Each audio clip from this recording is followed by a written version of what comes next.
Autre festival, le festival de théâtre baroque. C'est le premier, il se tient à Paris. Une dizaine de spectacles sont au programme pour retrouver la tradition du XVIIe siècle. Les pièces de Molière, de Racine, les fables de La Fontaine sont présentées dans des versions conformes à l'époque et à l'histoire. Un voyage dans le temps au théâtre du Ranelagh auquel nous emmènent Dominique Thouard et Nicolas Ruel. Le clavecin, les costumes, la lumière tamisée, en 1695 de Charles Perrault et Chris et Comte, qui commence par la formule magique. Il était une fois un rouet et une reine.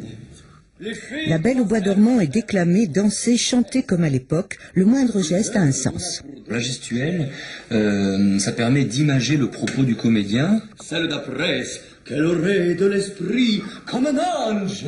Souvent, on représente là, je vous aime tellement. Donc on peut grossir, en effet, en fonction de l'envie qu'on a de proposer l'amour à la personne. Le maquillage et la voix aussi ont leur code. Souligner les émotions du personnage par l'intensité du regard, par une prononciation particulière.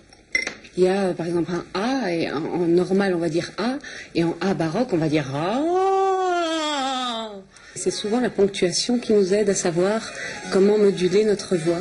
Ah, que faites-vous là, ma bonne femme? Dit la princesse. Je file, nada.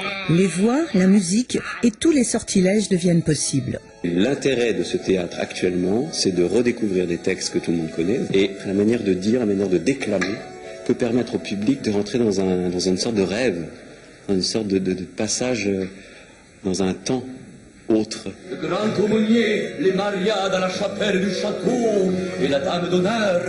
Ce temps où le naturel est proscrit, où tout n'est qu'artifice, élégance et poésie, c'est au théâtre du Ranelagh à Paris.